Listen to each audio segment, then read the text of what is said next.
Vamos a tratar de ser breves. En las primeras y en las que son más frecuentes le vamos a dar un poquito más de tiempo, ¿sí? Vamos a hacer un estudio de acuerdo a esta clasificación que estamos mostrando acá, anomalías del flujo de entrada del ventrículo derecho, también del ventrículo izquierdo, anomalías del flujo de salida del ventrículo derecho y también del ventrículo izquierdo. Bueno, dentro de eso se está incluyendo la coartación de la aorta y vamos a ver también las anomalías en la tabicación cardíaca y luego otras patologías complejas. Vamos a iniciar ahora con las anomalías relacionadas con el flujo de entrada del ventrículo derecho. Entre ellas tenemos a la anomalía de Epstein, que se caracteriza porque hay un desplazamiento apical. Pero ahora no voy a poder señalar. Yo te señalo. Gracias, Luis. Desplazamiento apical de la implantación de la valva septal. La podemos ver que está mucho más distal si la relacionamos con el anillo de las valvas mitrales. ¿Sí? Los velos se encuentran elongados, son redundantes, y la inserción, bueno, que es anómala, ¿no? Sobre todo acá en las cuerdas tendinosas que se pueden ver. La mejor vista para evaluar la anomalía de Einstein es un apical de 4 cámaras porque nos va a permitir valorar la implantación de la valva septal en relación con el anillo tricuspidio, que la vemos más apicalizada en esta vista de 4 cámaras, si la relacionamos con el anillo mitral. ¿Sigo? Sí, sí, ahora me estoy dando cuenta que no voy a poder señalar. Eh, bueno, sigamos. Normalmente se puede ver una ligera apicalización, si vemos en los dos diagramas de la parte superior derecha, eso es lo normal que suele pasar, ¿no? Pero ya es criterio diagnóstico de una anomalía de Einstein cuando vemos que esta diferencia es mayor a 8 milímetros por la superficie corporal o 20 milímetros, ¿sí? Esto ya me daría el diagnóstico cuando veo una inserción más apicalizada, como se puede ver en las imágenes de la parte inferior. ¿Estamos? No sé si se ve ahí la diferencia, que es casi de 2 milímetros si relacionamos con la válvula mitral, a diferencia de las imágenes de la parte superior. Muy bien. Una consulta, Sí. porque sí, yo leí eso también, de que dice que tiene que ser mayor de 8 milímetros, pero que si es mayor de 20 es diagnóstico. Eso no me queda todo claro. No sé si vos o Arturo me pueden. La primera era relacionada con la superficie corporal más que todo, y bueno, y para verlo sobre todo cuantificarlo en los niños, ¿no? Y lo otro en cambio no, es ver los 20 milímetros nomás de distancia entre lo que es la inserción de la valva septal, ¿no? Sí. Lo que pasa es que a veces es muy evidente. A veces prácticamente uno no tiene ventrículo y es toda una gran aurícula, ¿verdad? Cuando es la más fácil de diagnosticar, digamos, que la tricúspide, prácticamente la valva septal de la tricúspide, o la valva que está unida al septum, nace prácticamente de la punta, o muy cerca en la mitad del ventrículo. Fíjense en esas 4 cámaras, nace prácticamente de la mitad del ventrículo y parece que fuera todo aurícula y un ventrículo chiquito. Pero hay una cantidad de grados, de variaciones, por eso se puso ese criterio como límite, ¿verdad? Yo prácticamente el único criterio que conozco. No sé si existe algún otro, de repente ustedes lo pueden, lo han revisado, lo han repasado. ¿Te animas a pasar, por favor? Claro, eso te iba a Porque decir, que en la próxima diapositiva en realidad era lo que estaba mostrando, a Luis. perdón, ahí en la parte superior se ve que normalmente hay como una ligera apicalización, lo que había mencionado hace un momento, ¿no? Y en la parte inferior es donde se ve que la valva septal está mucho más distal, ¿no? De donde tendría que estar su inserción normal, ¿no? No sé si se puede ver ahí. Sí, sí, se ve clarito, se ve clarito.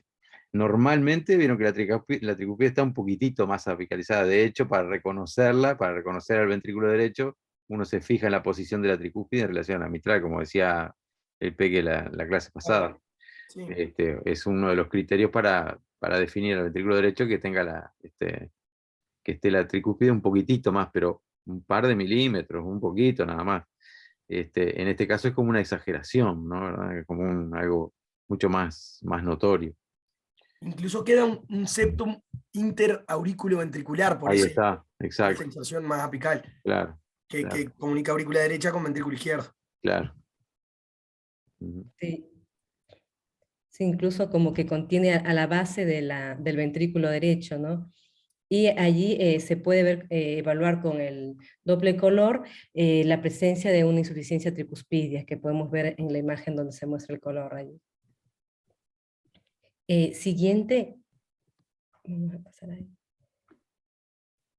Bien, la severidad va a estar dada por la apicalización de la inserción de las valvas y el tironamiento, ¿no? Y por ende vamos a ver como un mayor tamaño de la aurícula, ¿sí? El tamaño y la función del BD remanente derecho es aproximadamente 1/3 del ventrículo izquierdo, y esto me da un peor pronóstico, ¿no? Si es un BD muy pequeño, ¿sí? Y puede haber también una obstrucción al tracto de salida del BD, y este también se puede asociar a una comunicación interauricular, a un prolapso también del velo mitral, y a la disfunción del PI me da un peor pronóstico.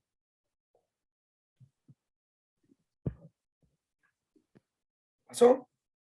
Pasa, por favor. Bien, ahora vamos a ver las anomalías del flujo de entrada del ventrículo derecho, ¿sí? A nivel de las venas pulmonares, de la aurícula izquierda y de la válvula mitral. Siguiente. Bien.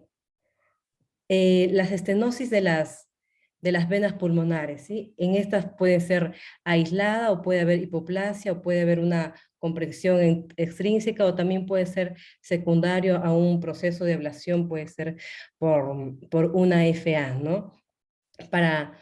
Esto es un poco difícil de ver habitualmente. Hay que, no sé, tenemos que lograr ver justamente el ingreso de las venas pulmonares para poder cuantificar anomalías en esta zona. Y esto se lo puede hacer con un apical, de 4 cámaras, o con un subcostal. Lo ideal es hacerlo con un ecocardiograma transesofágico, ¿sí? Porque no es tan fácil visualizar directamente las venas pulmonares y por ende la estenosis. Algo que nos puede ayudar puede ser ayudarnos con el Doppler color, y si allí vemos un flujo turbulento, indagar más, ¿no? Y buscar allí.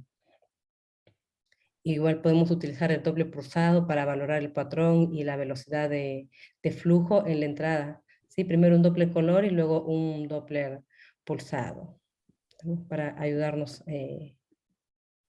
a ver si hay alguna anomalía en esa región. ¿Sí?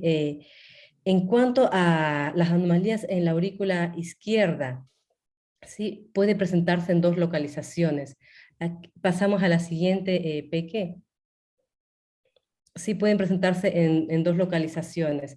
Aquí en esta imagen de 4 cámaras podemos ver cómo hay como una membrana que está dividiendo al atrio izquierdo. No sé si te animas a señalarlo ahí, Peque. Ahí se ve, ¿no? El atrio izquierdo sí se ve allí una membrana que divide.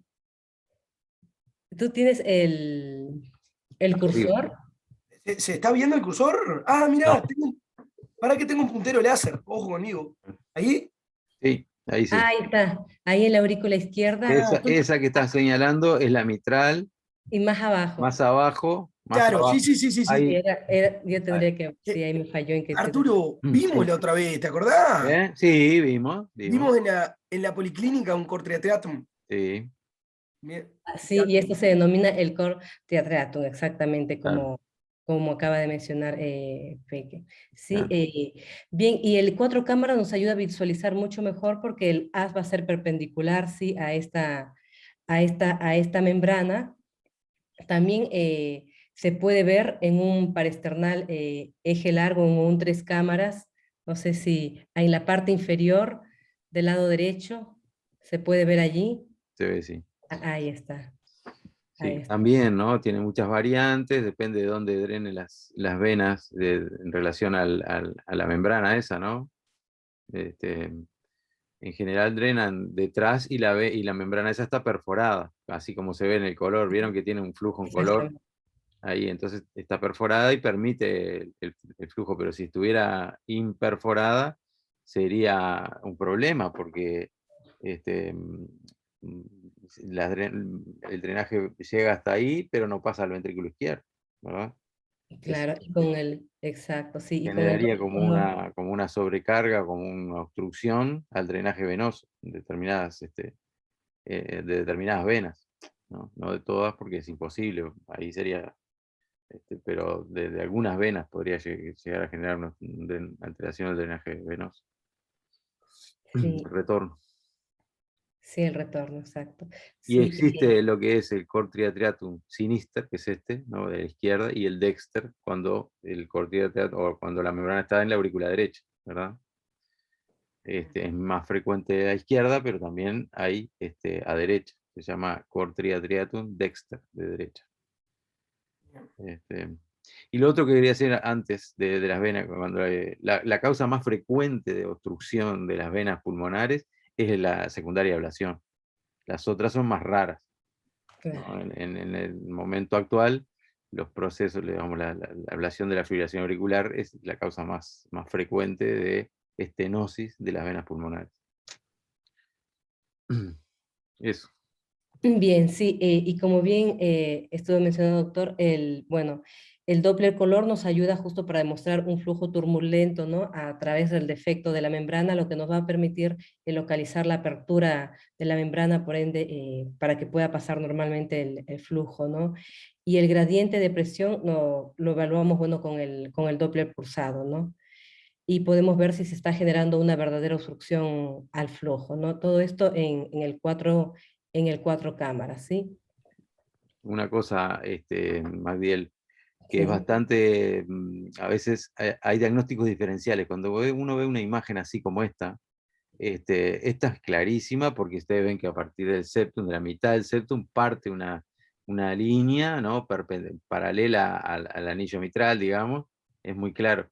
Pero otras veces no es tan claro y hay como pueden generar dudas. Las dudas que se pueden generar cuando uno ve una cosa así, como 3 cavidades o como 3 aurículas, una es una hernia hiatal, que puede generar así. En general abomba un poco más la aurícula, no está tan, digamos, paralela al anillo mitral, pero una hernia hiatal se puede ver así, como una imagen hipoecoica detrás de la aurícula izquierda. Entonces lo que uno tiene que hacer, si tiene dudas, es darle un líquido con burbujas, una gaseosa, por ejemplo, y ver si eso se llena de burbujas. Si se llena de burbujas es una hernia hiatal. El otro diagnóstico diferencial que también hemos visto en ecocardio son los quistes broncógenos, que también son como imágenes así ecolúcidas detrás de la aurícula izquierda, y yo después se las voy a pasar porque tengo uno, y van a ver que es bastante similar. Ahora se los paso al chat, ¿tá? O sea que admite diagnósticos diferenciales. El flujo, que uno pueda ver un flujo a esa altura a nivel de la membrana, un flujo quiere decir que está comunicando dos cavidades que tienen flujo. Entonces, como que aclara el panorama. ¿Está? Quiste broncógeno, por supuesto que no tiene flujo, y la hernia hiatal, como les dije, tampoco, y se diagnostica así. Pero son como diagnósticos diferenciales que uno tiene que tener en mente cuando ve una imagen así, de esas características. Ahora perfecto. seguí nomás. Bien, gracias. Bueno, y la otra anomalía que podemos encontrar también es a nivel del anillo de la válvula mitral o cercano, puede producir una estenosis supravalvular, ¿sí? Que se puede, que se puede ver aquí en la imagen inferior. No sé si Peque te animas a, justo con las flechitas, las dos flechitas, ahí están mostrando, ¿no? Ahí está mostrando como una membranita, ¿sí? En la región supravalvular estaríamos acá en la cavidad de la aurícula izquierda, que eso también puede producir una estenosis supravalvular, ¿sí? Estamos en la válvula mitral y aquí arriba podemos ver como una membrana, ¿sí? Que se encuentra muy cerca al anillo, que a veces se puede adherir y producir una estenosis supravalvular, ¿sí? Se diferencia con la estenosis mitral justamente por la presencia de esta membrana que se puede ver allí, ¿sí?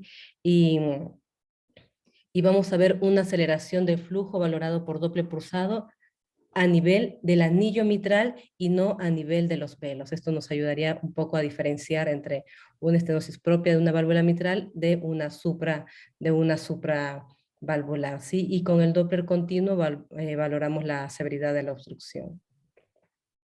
Muy bien, siguiente.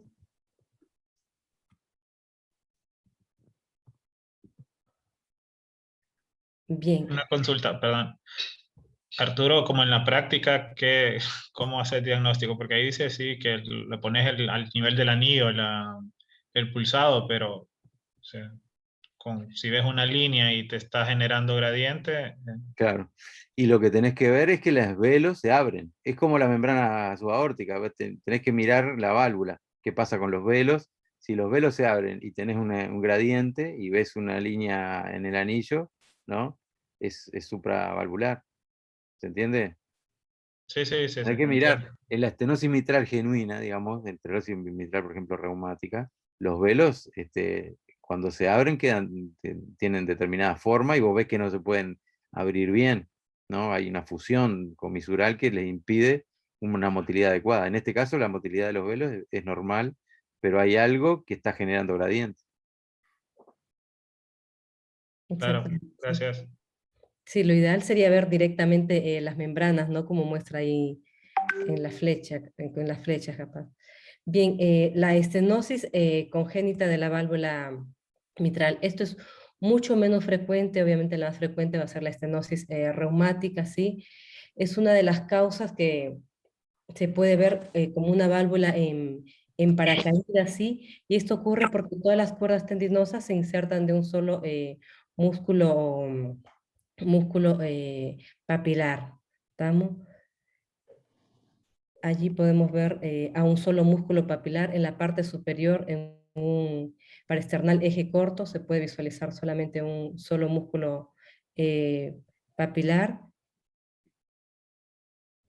Podemos ver el orificio de la válvula mitral, ¿sí? Que es un poco más ancho acá al costado de lo que acabamos de ver del músculo papilar. ¿Estamos? ¿Pasó? Sí, y bueno, y esto también puede estar asociado a lo que se conoce como el síndrome de Shohm, ¿no? El síndrome de Shohm, vamos a ver también otras malformaciones como es la estenosis supravalvular mitral, la válvula mitral en paracaídas, que podemos ver en estas imágenes, estenosis subvalvular aórtica, y también puede estar asociado a la coartación aórtica, todo dentro de un síndrome. Sí, pasamos por favor. El clef de la válvula mitral, ¿sí? Bien, en la parte inferior, ¿sí? Vamos a ver que sobre todo se va a ver en la valva anterior, donde se va a ver mucho más pronunciada las indentaciones, ¿no? Si bien es cierto, esto se puede valorar mejor, bueno, es como un poco más, se suele ver más pronunciadas las indentaciones en la valva, en la valva posterior, ¿no? Pero no así en la valva anterior. Este clef justamente se va a dar porque hay un aumento de la indentación en la valva anterior. ¿Estamos?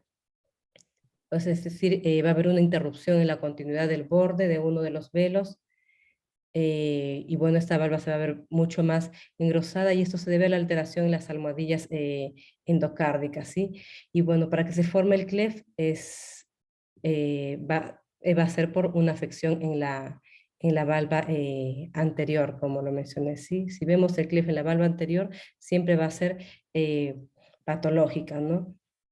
Por lo que acabo de mencionar, que puede ser más normalmente se puede ver como pequeñas indentaciones, pero que son propias de la valva posterior, que dividen en P1, P2 y P3, ¿no?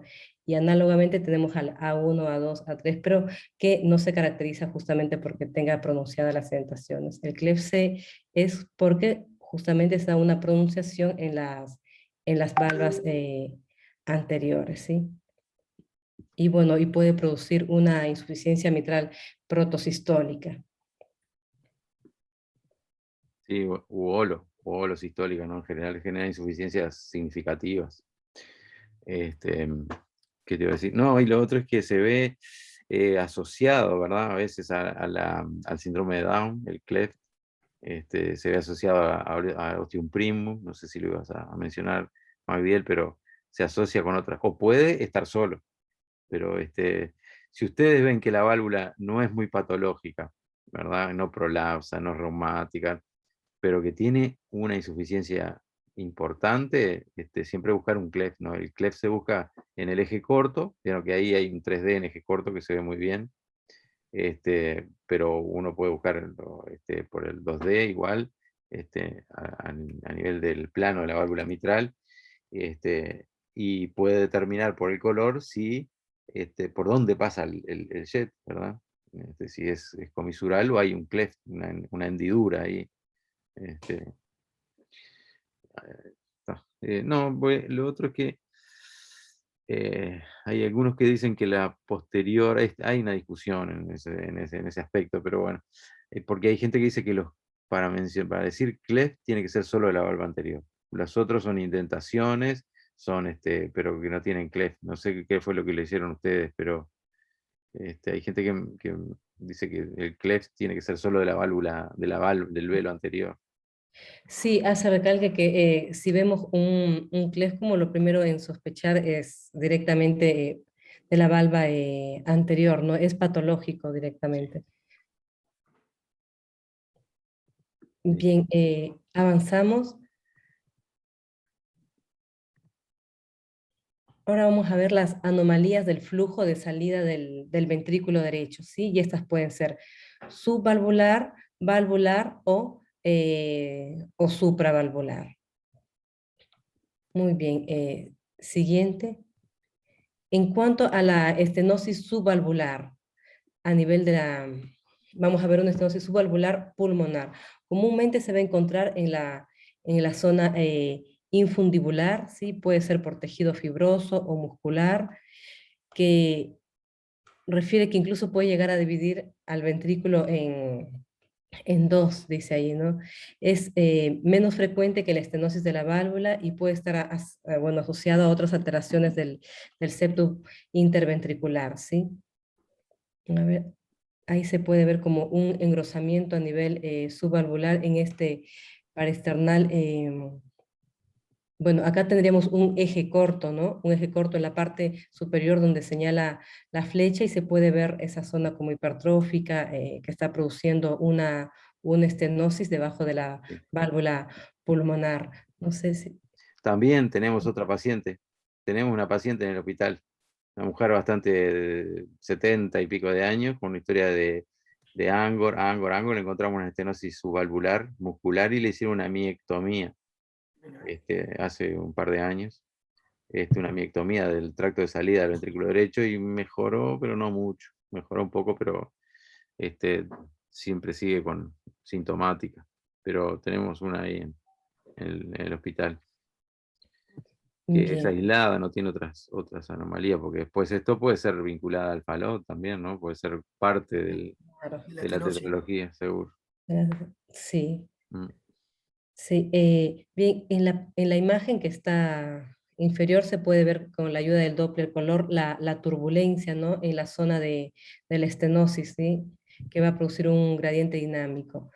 Eso allí, bueno, la imagen de abajo también donde está la flecha, todo es mostrando la zona la zona de estenosis, ¿no? Y acá podemos ver la obstrucción dinámica a nivel del tracto en forma de daga que se puede observar acá. Muy bien, poder visualizarlo mejor en un eje corto, en un paresternal eje corto, ¿sí? En una visión de los grandes vasos que se puede visualizar mucho mejor el tracto de salida del ventrículo derecho. Siguiente.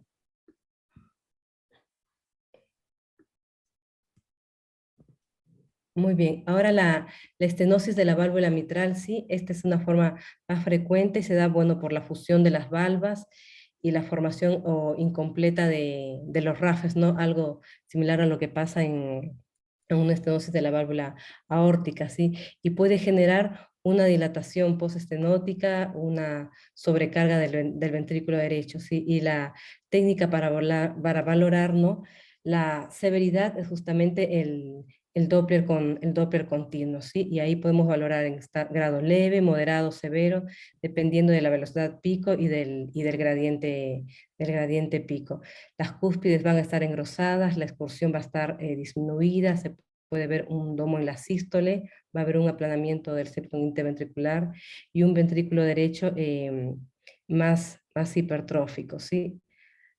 Acá podemos ver las imágenes del Doppler continuo y bueno, y en este eje corto que trata de mostrar el engrosamiento a nivel y la estenosis a nivel de la válvula pulmonar, donde se ve una flechita pequeña que muestra. Bien, siguiente.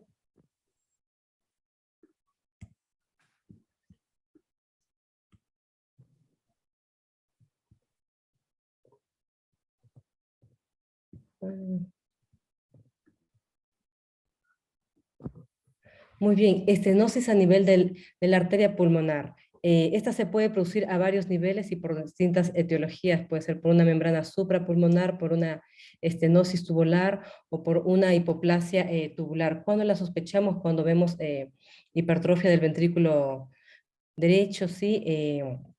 Y bueno, también lo podemos visualizar con el ecodoppler que nos va a favorecer para ver un flujo turbulento a través de la zona estenótica, ¿sí? La causa más frecuente del flujo turbulento en la arteria pulmonar es el ductus arterioso, ¿no? Estos son anomalías muy infrecuentes, son muy raras, en sí lo que más se suele ver es en el FALOP que luego se va a hablar. Las anomalías del flujo de salida del ventrículo izquierdo. Vamos a ver a nivel, siguiente, Sí, Peque, sí, perdón. vamos a ver a nivel subvalvular, a nivel valvular y supravalvular. Bien, siguiente. Acá, la estenosis subvalvular que vimos hoy en la mañana en el Ateneo, ¿no? Justamente se habló de esta. Bueno, la estenosis membranosa puede ser aislada o también se puede dar una estenosis subvalvular fibromuscular. Acá tenemos un un parasternal eje largo que podemos ver desde el septo cómo se puede ver como una pequeña membrana, no sé si ustedes lo están visualizando, es en la Sí, imagen sí, superior, se ve perfecto. ¿sí? Sí. Se ve como una pequeña cresta allí fibrosa, estamos que se encuentra a nivel del tracto de salida del ventrículo izquierdo por debajo de la válvula aórtica. ¿Sí? También se puede visualizar en un apical de 5 cámaras, ¿sí? También, y el doble color nos sirve para evidenciar si hay aceleración de flujo en esa zona subvalvular, y el Doppler continuo nos ayuda para cuantificar la severidad de la estenosis en esta región. También puede darse una estenosis subvalvular fibromuscular, ¿sí? Ujú. Que puede presentarse en forma de cresta o túnel. Se caracteriza por un engrosamiento y estrechamiento a nivel del tracto de salida del VI y se puede, bueno, asociar a una hipertrofia parietal concéntrica del VI.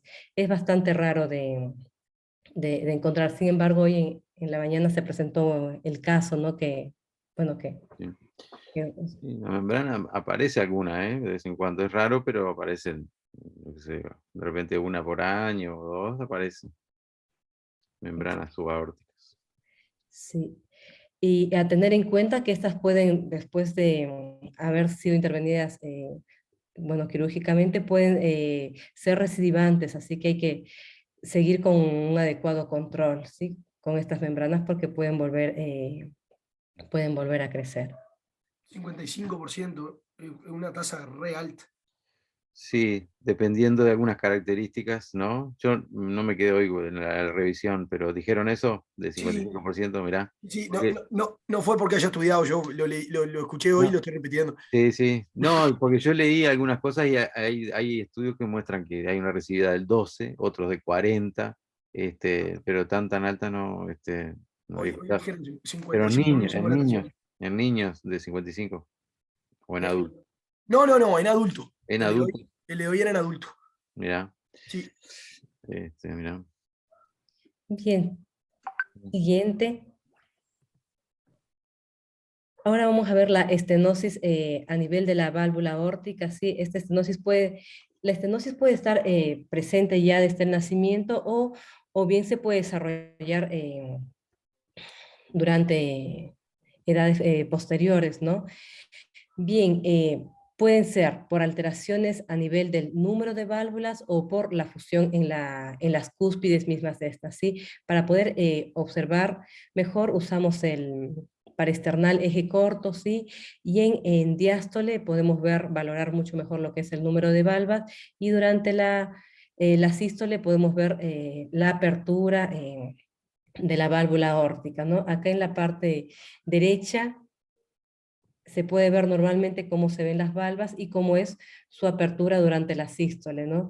En cambio, si estamos frente a una válvula bicúspide, la apertura que lo podemos ver en la parte inferior es de una forma ovoidea, ¿no? Es distinta.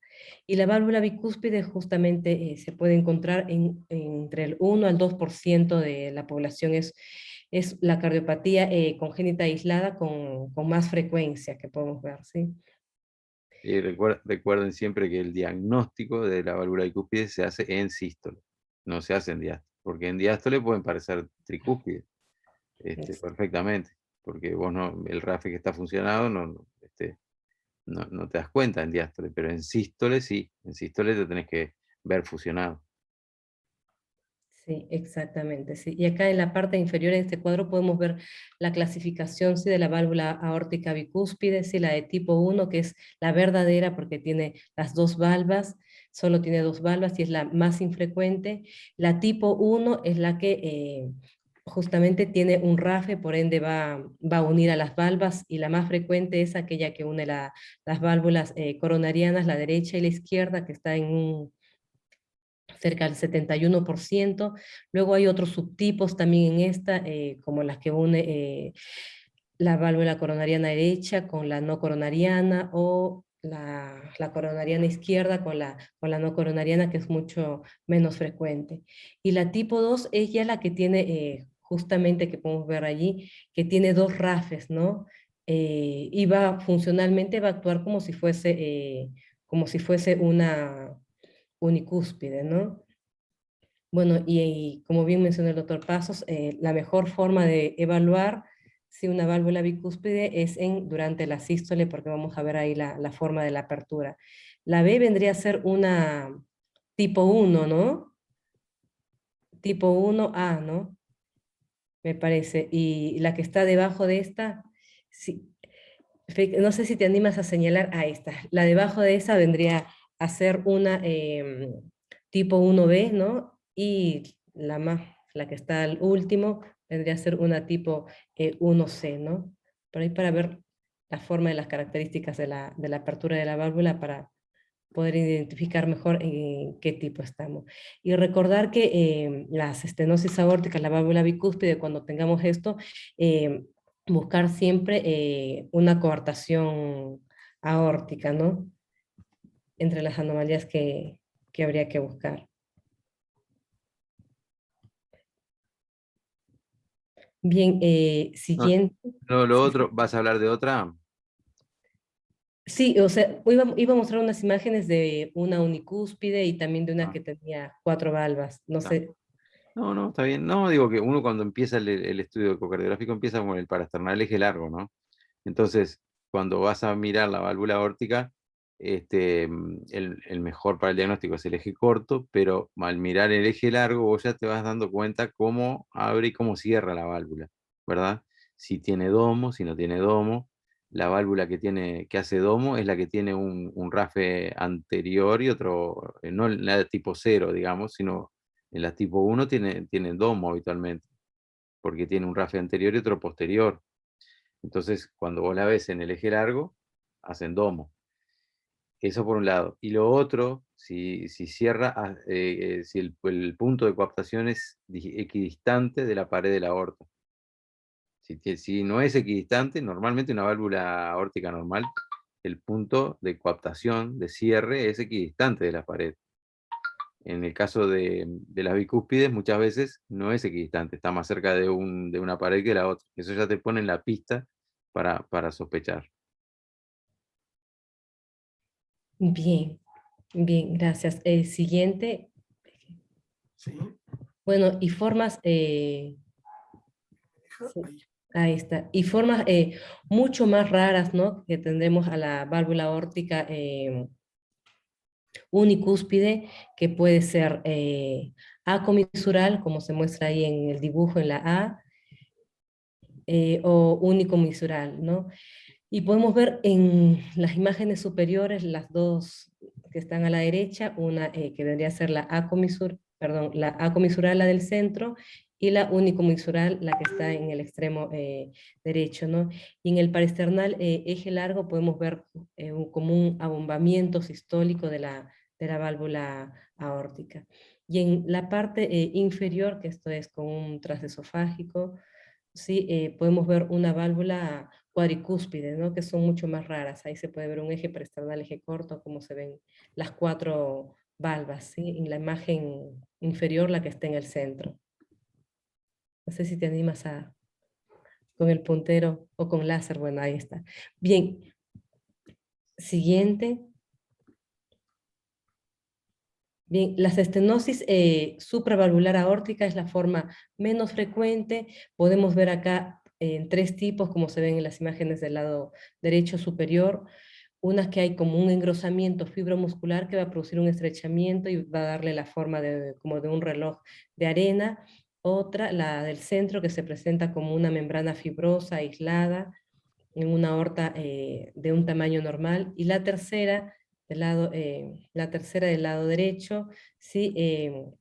Una hipoplasia difusa de la aorta descendente, ¿sí? Y en la imagen inferior, en un paresternal eje largo, podemos ver ahí la que era de primer tipo, ¿no?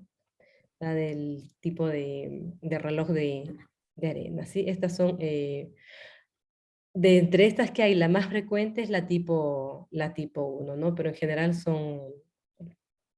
es una anomalía bastante infrecuente. Bien, siguiente. La coartación de Pará, aortas. Magdiel, Sí, en perdón. esa digo que Regresamos.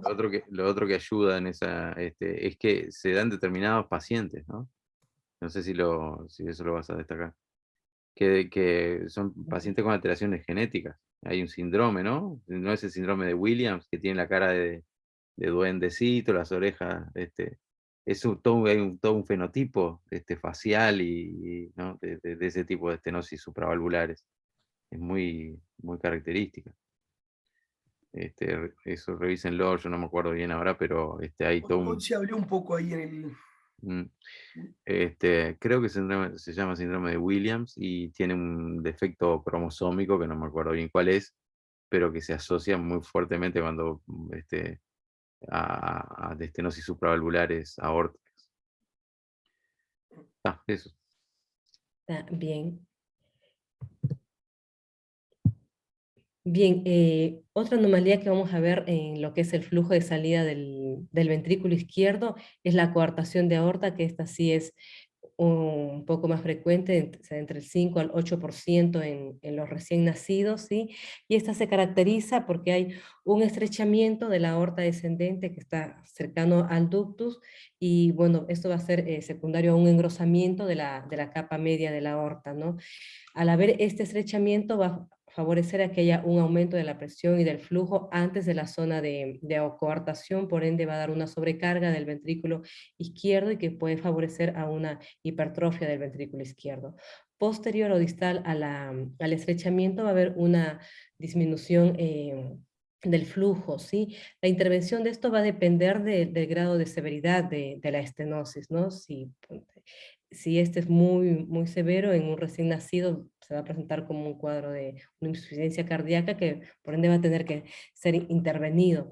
En caso que sean más leves y el paciente curse asintomático durante su niñez, adolescencia, a la edad entre la segunda y tercera década de vida, estos pacientes suelen consultar por síntomas de hipertensión arterial, ¿estamos? Que es lo que se puede ver, lo más frecuente que se puede ver en estos casos, ¿sí? Y uno al hacer el examen físico puede escuchar un soplo sistólico allí, puede ver sobre todo, bueno, aumentado lo que es la presión sistólica en relación con la presión diastólica, va a ver la diferencia, ¿no?, en los pulsos en las extremidades superiores en relación con las extremidades inferiores, ¿sí? Incluso se habla de que menciona que hay un adecuado desarrollo de las extremidades superiores en relación con las inferiores, mencionaba ahí la literatura. Bien, y cuando le hacemos un electro puede tener signos de hipertrofia del ventrículo izquierdo. En la radiografía se puede ver como una imagen del 3, no sé si te animas, Peque, a mostrarlo acá en la radiografía a nivel de la aorta, del lado izquierdo de la radiografía, que se ve allí como una hendidura, como algo que simularía como un número en la aorta. Sí. Ahí como que se ve una zona más hendida, ¿no? Bueno, para poder estudiar a esta tendríamos que buscar una ventana supraesternal, ¿sí? Y podemos ver allí, se puede ver ahí la pulsatilidad antes de la coartación, antes de la región estenótica, y con el Doppler color vamos a poder visualizar un flujo turbulento. Bueno, lo siguiente sería usar el Doppler continuo, con el cual vamos a ver aumento de la velocidad, y se caracteriza justamente por este patrón que podemos ver acá, que se conoce como el patrón en dientes de sierra o dientes de sable, también se conoce, donde se caracteriza porque hay una velocidad sistólica máxima. Sin embargo, esta va a persistir durante el flujo diastólico, ¿sí? Una forma anterógrada, acá en la parte inferior que se puede ver allí. Y en el Creo que lado, se llama arrastre diastólico. arrastre ¿No? Arrastre diastólico. diastólico que llega hasta la próxima sístole. ¿Vieron? Claro. Eso habla de severidad. Claro. Mm. Sí, ahí. Bien Exacto. arrastrando hasta la próxima sístole. Allí, exacto. Y bueno, Creo que, mencionaba... no sé si comenté, creo que lo comentamos ya en otra anterior, en un seminario anterior, que el gradiente máximo, a la diferencia de lo que uno podría pensar, ¿no? Que puede ser un criterio, pero hay que tener cuidado porque si Exacto. tiene muchas colaterales, el gradiente Va a estar puede disminuido. disminuir y muchas veces se desarrollan colaterales, ¿verdad? Sí, Entonces el gradiente puede disminuir porque hay muchas colaterales, pero digamos, no ser un fiel reflejo de la estenosis. Entonces lo que hay que tratar de hacer para evaluar bien la estenosis es tratar de determinar el diámetro proximal a la coartación y la coartación. Si eso es menor del 50%, quiere decir que la estenosis es significativa. Podemos llegar a medir el diámetro proximal a la coartación y el diámetro a nivel de la coartación, y eso es menor del 50%, es significativo. Y los gradientes, bueno, complementan, pero hay que tener en cuenta eso. Y el arrastre diastólico es de alta, digamos, especificidad para el diagnóstico de severidad. sí, exactamente, sí. La gravedad del gradiente, lo que mencionaba, sí, no se va a relacionar con la gravedad de la coartación, justamente por lo que mencionó, por la por la circulación colateral que puede dar a nivel de las mamarias internas o las intercostales, mencionaba allí, ¿sí? Por ende va a bajar el gradiente, exactamente, ¿sí? Bien, y esta anomalía va a estar relacionado con la aorta bicúspide, también puede estar relacionado con aneurismas a nivel de la aorta ascendente, incluso se relaciona también, hay que buscar, ¿no? Aneurismas a nivel del polígono de Wills, mencionaba también allí. Siguiente. Ah, está. Y acá en la parte inferior para mostrar no como las características del gradiente máximo, acá tenemos hasta el número 6, está acá, cómo disminuye por la dilatación de la coartación. Y acá vamos a ver cómo disminuye justamente lo que habíamos visto, ese arrastre diastólico que mencionaba, ya no se ve post la intervención, post-intervención, ¿sí? Y acá un poco lo que muestra la guía en cuanto al tratamiento de la coartación de la aorta, lo que justamente estaba mencionando el doctor, si hay un estrechamiento mayor de 50%, se va a intervenir. Siguiente. Sí. Sí. Ahora vamos a hablar acerca de las anomalías en la tabicación cardíaca. ¿Sí? Para esto vamos a hacer un pequeño repaso de embriología. ¿Sí? Recordar que hacia el inicio de la 5ª semana empieza a ver el primer esbozo de la tabicación. En la parte de dibujo central podemos ver que a nivel, no sé si te animas a señalar un poquito ahí, Peque, del lado Sí, central, a nivel del techo de la aurícula, ¿sí? Empieza a crecer lo que se conoce como el septum premium, ¿sí? Para encontrarse con los cojinetes endocárdicos, ¿no? Pero acá vamos a ver que no se llega a fusionar del todo, aquí en la parte tenemos acá un corte sagital, este sería un corte frontal, ¿no? Donde vemos cómo va creciendo el septum premium, y al costado, al lado derecho, ahí exactamente, vemos un corte sagital, vemos cómo crece como que en forma de media luna, ¿no? Y hacia la parte central va a quedar una comunicación, y esto se conoce como el ostium premium, a este espacio, o este foramen. ¿Estamos?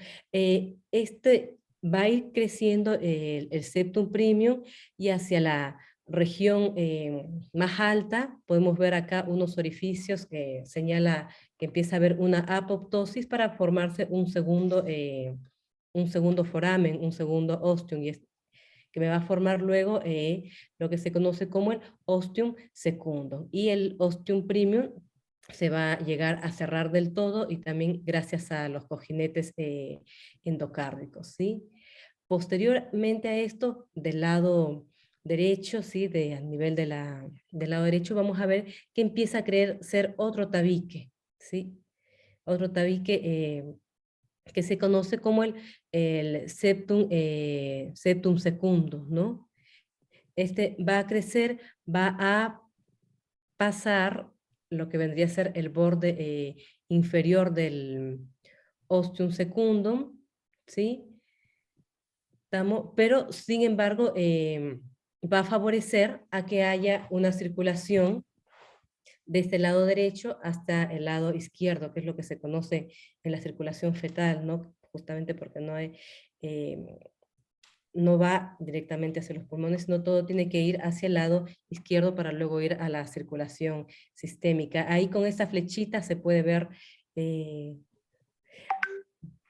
está en la parte inferior, se puede ver cómo es el recorrido de la sangre desde las cavidades derechas hacia la cavidad izquierda. Por ende, este ostium secundum me va a formar lo que se conoce como el foramen oval, ¿no? El foramen oval, ahí tenemos. Y ya hacia el nacimiento, cuando aumentan las presiones a nivel de las cavidades izquierdas, acá para recalcar que si bien es cierto, la parte superior del ostium secundum va a estar totalmente separada, es un orificio, ¿sí? La parte inferior va a actuar como si fuese una compuerta, ¿Estamos? Cuando va a ser mayor las presiones en las cavidades derechas, en la aurícula derecha, por ende va a empujar al ostium, perdón, al septum premium y va a pasar la sangre hacia el lado izquierdo. Pero no se puede dar el flujo a la parte contraria, ¿no? De izquierda a derecha, porque se va a dosar el septum secundum con, perdón, el septum premium con el septum secundum, ¿no? Por ende no va a haber un paso de izquierda a derecha, ¿sí? Bien. Bien, acá también, bueno, todo no es así como que tan sencillo porque también está involucrado lo que es el seno venoso, ¿no? Que me va a dar la formación de la vena cava superior, vena cava inferior y también al seno coronario, ¿sí? La parte izquierda del seno venoso se va a adosar a este tabique, mientras que la parte derecha se va a atrofiar y, bueno, si queda un resto es lo que se conoce como la red de, se me fue el nombre, red de Chiari, puede ser, ¿sí? Y, bueno, y la parte inferior me va a dar a lo que se conoce como la válvula de Eustaquio de la vena cava inferior. Bien, y nos ubicamos un poco a nivel de los ventrículos. ¿Te animas, Peque, a mostrar la parte? Vamos a ver que también acá se va a formar también el septum interventricular, desde los cojinetes endocárdicos. Agdiel. No, para resumir, ¿no? O sea que hay tres o cuatro tipos de CIA. Esto es lo que después, si esos ostium no se cierran, digamos, si esos septum no se cierran totalmente, se forman, dan lugar a lo que se llama CIA, desde el punto de vista patológico. Y esos son cuatro tipos, ¿no? La CIA de tipo ostium primum, la que nombraste al principio, la CIA de tipo ostium secundum, que es la más frecuente de todas, por lejos, y después hay dos CIA que son menos frecuentes, una que es la del seno venoso, que comunican el techo de la aurícula, las dos aurículas, ¿no? A veces involucrando a la vena cava, superior y a la pulmonar superior derecha, ¿no? Una comunicación ahí, que viene arriba en el techo. Y la última CIA y la menos frecuente de todas es la CIA de tipo seno coronario, que es un defecto o una falta en el, digamos, sí, un defecto en el seno coronario, como un agujero, una falta de techo en el seno coronario, que en vez de drenar toda la sangre hacia la aurícula derecha, como debería ser, la drena por ese destechamiento que sufre hacia la aurícula izquierda. ¿tá? Y es otra forma de CIA, la menos frecuente de todas. Pero, digamos, todo eso que vos explicaste va a dar lugar a, en la fisiopatología o en la patología a las CIA, ¿verdad? Sí, sí, luego las íbamos a mencionar a cada una de ellas. Ah, perdón. No sé. No, así no se Sí. puede. Pensé que iba al ventrículo, dijiste el ventrículo, digo, bueno. Sí, ya que teníamos acá las imágenes de embriología, iba a hablar de una vez de los dos septum, pero ya luego mencionar las otras. Bueno, rápidamente nomás para mencionar el tabique interventricular, sí, a nivel de los cojinetes va a crecer hacia la parte más distal, lo que se conoce como la porción membranosa, mientras que de la región distal viene la porción muscular, sí, y acá también vamos a ver algunas anomalías que vamos a ir mencionando posteriormente. Bien, ¿y qué hace todo esto? Las anomalías a nivel de la cavitación cardíaca lo que me va a producir son cortocircuitos, ¿sí? ¿Te animas a ir a la siguiente diapositiva? Sí, y estos cortocircuitos, bueno, depende de la dirección que tengan, vamos a ver qué es lo que se va a afectar, ¿sí? Para que posteriormente tengamos una circulación ineficaz. Si tenemos un shunt de izquierda a derecha, como vamos a ver posteriormente que se ve en la mayoría de estos casos del tabique interventricular, ¿sí? En sus inicios se puede decir, se va a ver afectado lo que es el gasto cardíaco, porque justamente la sangre está pasando hacia el lado derecho. En cambio, los shunts que van de derecha a izquierda, lo que se va a ver afectado es el contenido de oxígeno, ¿no? A nivel arterial, que pueden favorecer posteriormente a que se den la cianosis, ¿no? Siguiente. Bien, acá.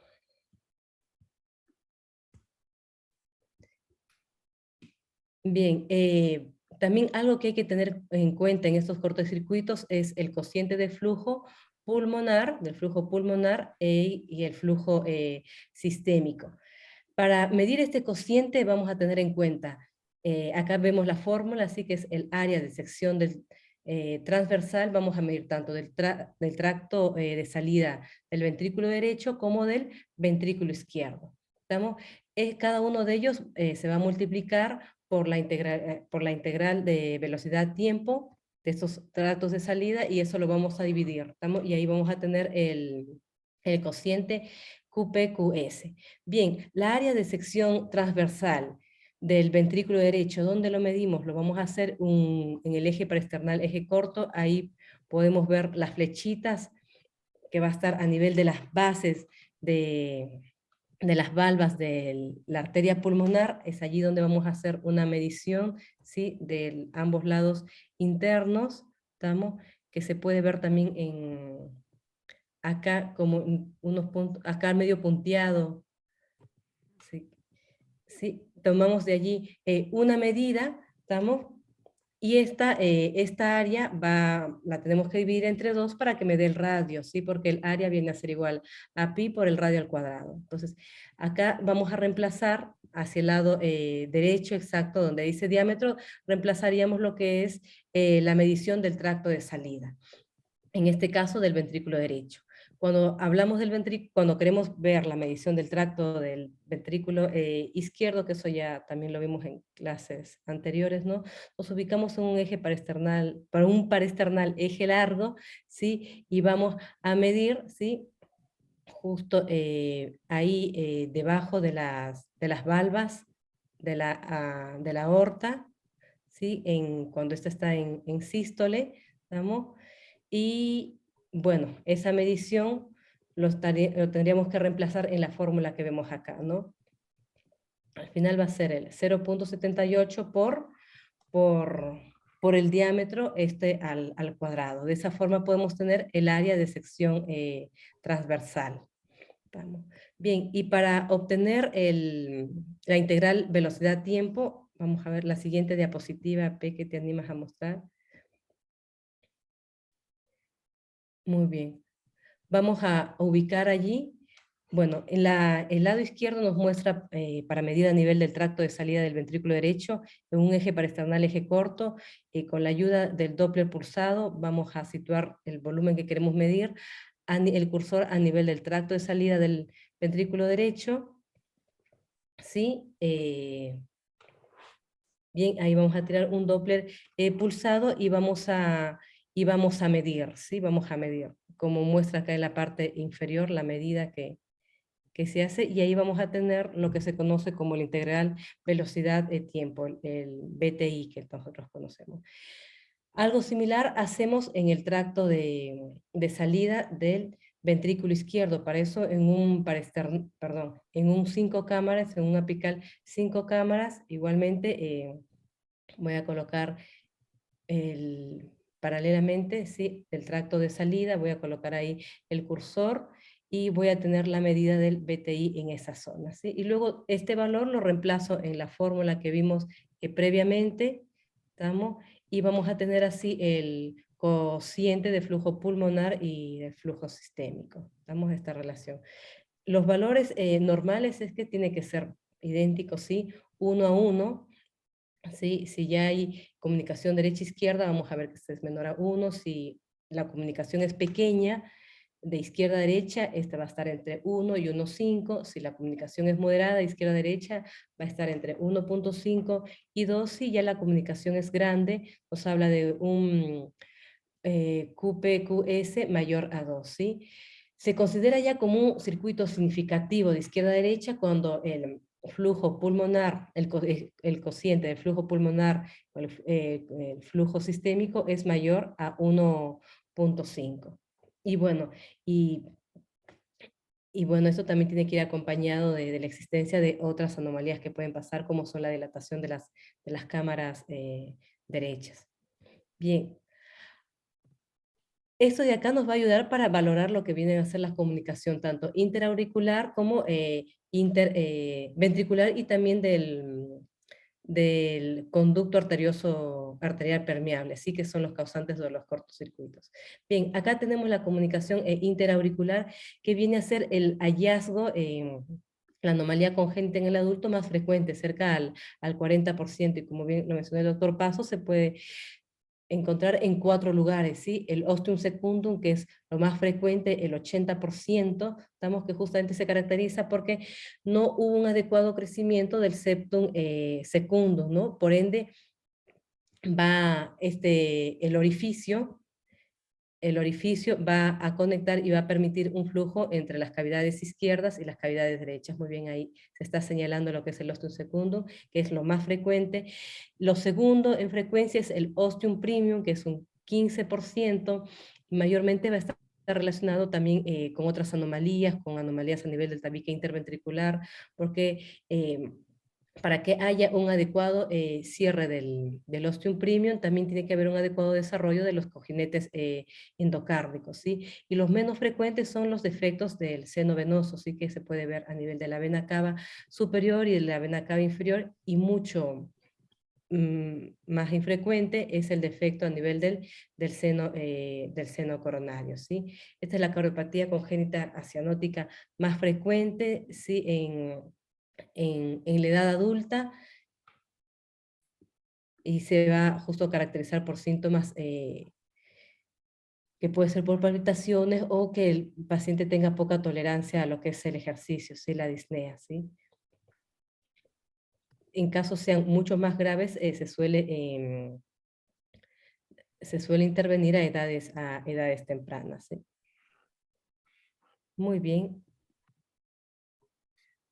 Acá para hablar un poquito de la fisiopatología que se da en este cortocircuito izquierda-derecha, ¿no? Bien, ya tenemos ahí la anomalía, tenemos el ostium, ese foramen que permite la comunicación de izquierda-derecha. Sabemos que va a ser de izquierda-derecha porque hay mayor presión a nivel de la izquierda, ¿estamos? Y que va a favorecer a la sobrecarga de las cavidades derechas. ¿Qué pasa? Durante la infancia, por ahí vienen tolerando bastante bien estos pacientes, pero si se agrega mayor presión a las cavidades izquierdas, como es en caso de una hipertensión arterial o una miopatía hipertrófica o una estenosis, perdón, si se aumenta más la sobrecarga, vamos a ver, si se aumenta más la presión a nivel de las cavidades izquierdas, vamos a ver que esto va a favorecer a que haya mayor sobrecarga a nivel de las cavidades derechas, por ende va a aumentar el flujo hacia la arteria pulmonar y favorecer a que se produzca una hipertensión pulmonar, ¿no? Y algo mucho más grave, una complicación que es el síndrome de Eisenmenger, ¿no? Donde ya cambió la dirección del flujo, si antes era de izquierda a derecha, ahora es de derecha a izquierda, y en esos casos ya no se prefiere no hacer una intervención, ¿sí? El cortocircuito, ¿de qué va a depender? ¿Sí? ¿Cuáles son los factores que van a estar involucrados en ello? Uno es el tamaño del defecto septal. Se habla de que para que se produzca este cortocircuito tiene que ser mayor de 10 milímetros. También va a depender del compliance del ventrículo derecho y del ventrículo izquierdo, ¿sí? Y la presión que puede haber entre estas aurículas, y también de las comorbilidades, ¿no? que pueda tener también el paciente, como mencioné, que pueden favorecer a que estos circuitos tengan mucho mayor presión, como es el caso de la hipertensión arterial, o también pueden haber estenosis a nivel de la arteria pulmonar, ¿no? Que también pueden favorecer a que el circuito cambie. Siguiente. Bien, ¿y cómo valoramos una CIA? Para hablar de la CIA hablamos de que son CIA propias del tabique, vendrían a ser las del ostium premium y las del ostium secundum, ¿no? Las otras no están involucradas en su desarrollo del tabique, sino ya es más que todo una parte venosa, que se conoce como el seno venoso, ¿no? Que mencionó ahí el doctor, que va a estar comunicándose bien con la vena pulmonar y la vena cava inferior, que ya son propios para ello no interviene en ningún momento lo que es, o no hay ninguna anomalía a nivel del tabique. Bien, con un ETT en 2D puedo ver desde la mejor ventana, es una ventana subcostal donde puedo visualizar de forma directa el defecto que ahí se puede ver entre dos cruces allí, el defecto, y bueno, con el Doppler color puedo ver el pasaje del flujo a través del tabique que podemos ver en la imagen inferior. ¿Te animas a darle play ahí, Peque?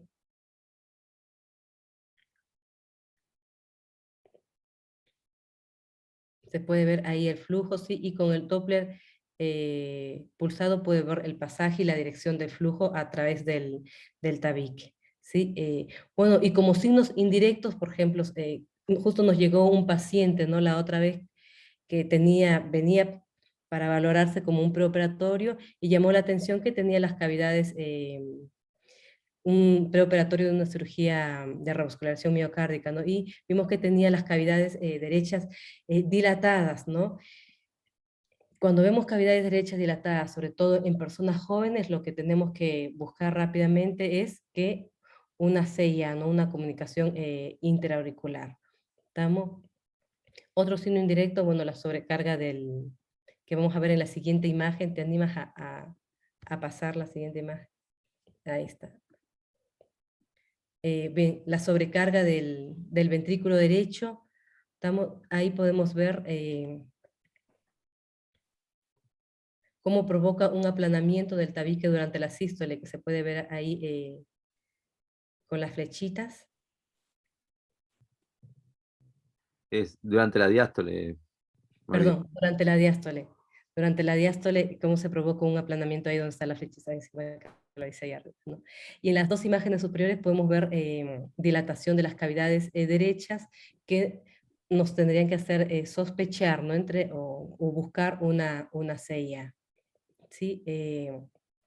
También el cálculo de bueno, si ya tenemos identificada la CIA, podemos también medir la presión de la arteria pulmonar sistólica, ¿no? Si tenemos un valor mayor a 40 milímetros de mercurio, hay que buscar por otro medio, como es un cateterismo, de evaluar mejor las presiones en las cavidades derechas, ¿no? Para determinar la resistencia vascular pulmonar. Esto sacado de la guía que mencionaba ahí, sí. Por ecografía yo obtengo este valor, sí, más de 40 milímetros de mercurio. Lo mejor es hacer un cateterismo para valorar mejor las presiones en la cavidad derecha. Claro. Bien, Porque la mayoría de las CIA no tienen hipertensión pulmonar, o sea, cursan o muy poquita, ¿no? En general no es significativa la hipertensión pulmonar. La mayoría. sí, sí. Porque ¿qué pasa? Si tienen mucha hipertensión pulmonar, es un problema, porque uno, digámosle, a ver, como, si tiene mucha hipertensión pulmonar hay que fijarse bien lo que vos decías, ¿no? Del flujo, hacia dónde va el flujo, ¿verdad? Puede llegar a ser contraproducente cerrarle la CIA. Mientras haya flujo de izquierda a derecha, uno eh, puede hacerlo, ¿verdad? Pero cuando empieza a predominar, digamos, la hipertensión pulmonar, ahí hay que ver un poco el tema del flujo y las resistencias vasculares pulmonares, ¿verdad? Porque el cierre puede ser perjudicial. Sí, sí, sí, sí. Sí, justamente si hay ese flujo, directamente hablaban como que Claro, ya hay signos de hipertensión, si hay una claro, hipertensión directamente ya no hay que hacer un cierre. claro. Bien, otra forma también de evaluar, siguiente, Peque, porfa, para ver se puede hacer con lo que es el suero salino agitado, ¿sí? Y ver el pase, bueno, el pase de una cavidad hacia otra. Acá se puede ver el pase de burbujas, este es en un 4 cámaras, y el pasaje que se ve acá de las burbujas. Sin embargo, si no, esto en sí por sí mismo mencionaba que tampoco nos confirma, nos confirma o nos hace un diagnóstico, ¿sí? Lo ideal en sí, sobre todo si va a ir para una si estoy queriendo que se haga una reparación de esa región, es hacer o poner un cierre con un dispositivo, lo ideal es hacer un esofágico. No, Siguiente. no, una cosa nada más que está interesante en la imagen.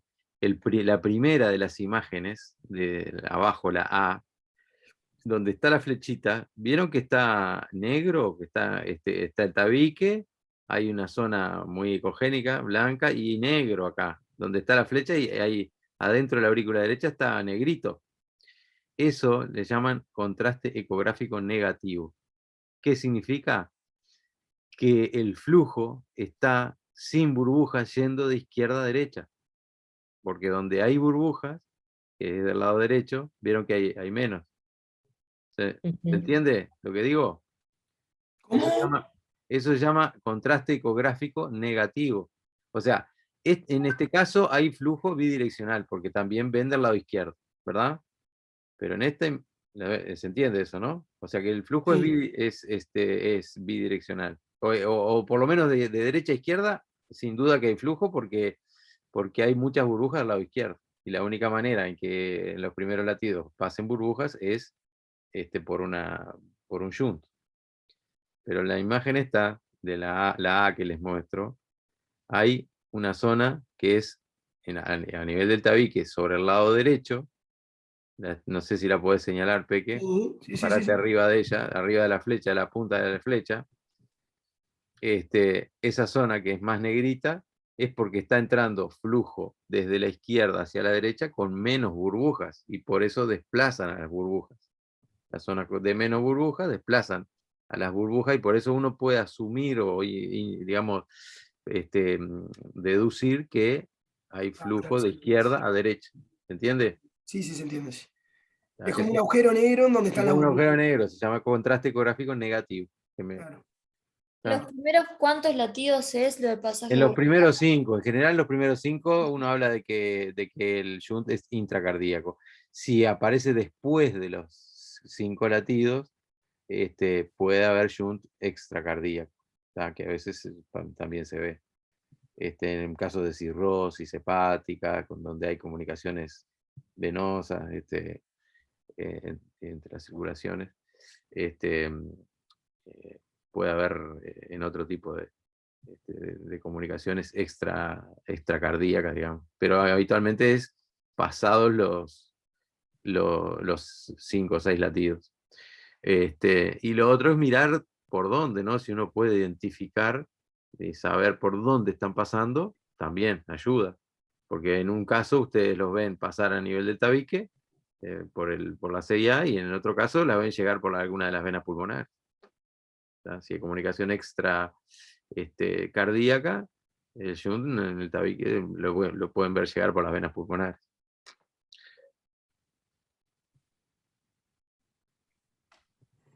Bien. Siguiente, por favor, Pec. Bien, el ostium secundum, que es justamente lo que habíamos mencionado, que es la forma más frecuente de presentación, ¿sí? Lo podemos ver mucho mejor con un subcostal 4 cámaras, y cuando estamos viendo para un cierre con dispositivo, lo ideal es hacer un transesofágico, ¿sí? Para tener una mejor valoración de los bordes, ¿sí? Y para cierre con dispositivo, según menciona la guía, dice que debe tener un diámetro forzado menor a 38 milímetros, y un borde suficiente de 5 milímetros, excepto hacia la aorta, mencionaba allí. ¿Sí? Y este es el cierre con dispositivos, bueno, es la primera opción, no es la técnica más que todo para llegar a cerrar estos foramen, estos ostium. Siguiente, el ostium premium. El ostium premium se puede visualizar mejor en un 4 cámaras, ¿sí? Ah, Y, Madiel, otra cosa. No sé si vas a seguir hablando del ostium secundum o no. Del ostium no, secundum no, porque es el más frecuente. sí, Es el es que vamos a ver, así, el que probablemente veamos. No, que habitualmente tenga la edad que tenga el paciente, en general se tiende a cerrar, ¿no? El ostium secundum. Porque aunque sea mayor un paciente, es fuente de arritmias, ¿tá? Que si el paciente está en ritmo sinusal, si mantiene esa sobrecarga, es más probabilidad de que vaya a desencadenar FA, que es un elemento de mal pronóstico, el FA, ¿no? Eso como sabemos. Tiene más chances de hacer embolia paradojal. Entonces, más allá de que pueda tener síntomas o no, la tendencia es, cuando uno diagnostica una CIA, es a cerrarlo, ¿no?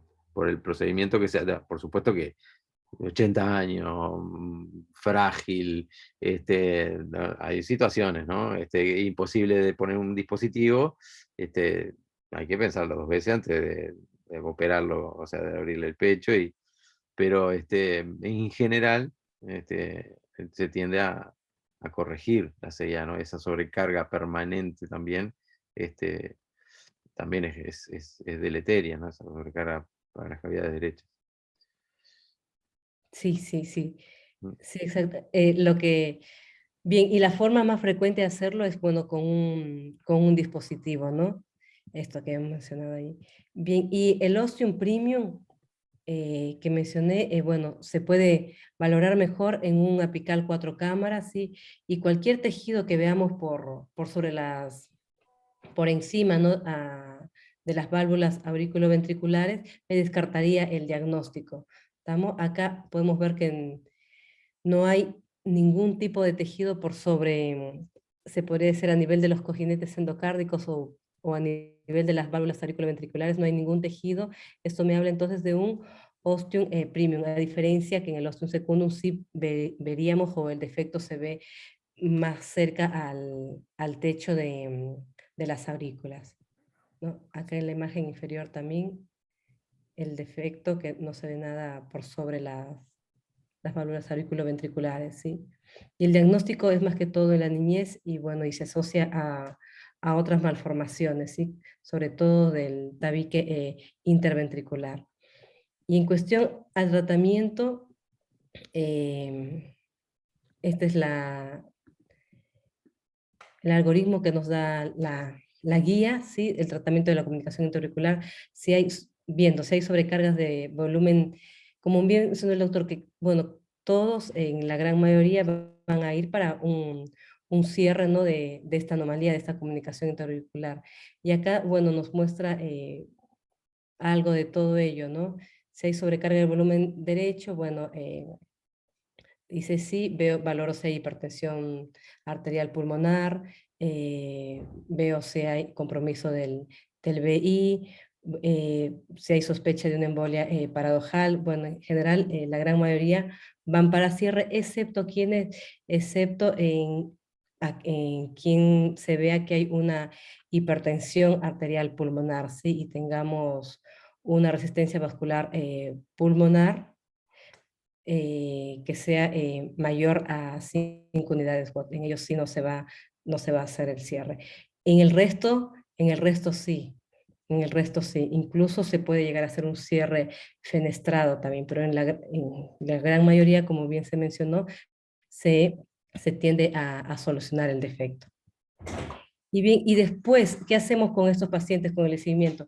Mayormente los que son reparados antes de los 25 años y han quedado sin secuelas, van a tener un seguimiento un poco, no con mucha frecuencia, a diferentes de los pacientes que se reparó después de los 25 años y en los que pudo haber quedado un cortocircuito residual. En ellos sí hay que hacer un seguimiento más estricto, sobre todo los 2 primeros años, y posteriormente, si no hay cortocircuito residual, si vemos que no hay disfunción o algo, puede ser de 3 a 5 años, ¿sí? Y siempre estar pendientes de que ellos pueden desarrollar arritmias a futuro, sobre todo una FA. Acá, bueno, la FOP en sí no es un defecto congénito, ¿sí? No es porque no se produjo un adecuado cierre, ¿no? Que el cierre, al momento del nacimiento, el cierre fisiológico se da y después el cierre anatómico se debe dar dentro de los 6 a 1 año de vida, ¿no? del lactante. Y este lo que va a producir es un shunt de derecha a izquierda. Estamos de derecha a izquierda sobre todo, ¿sí?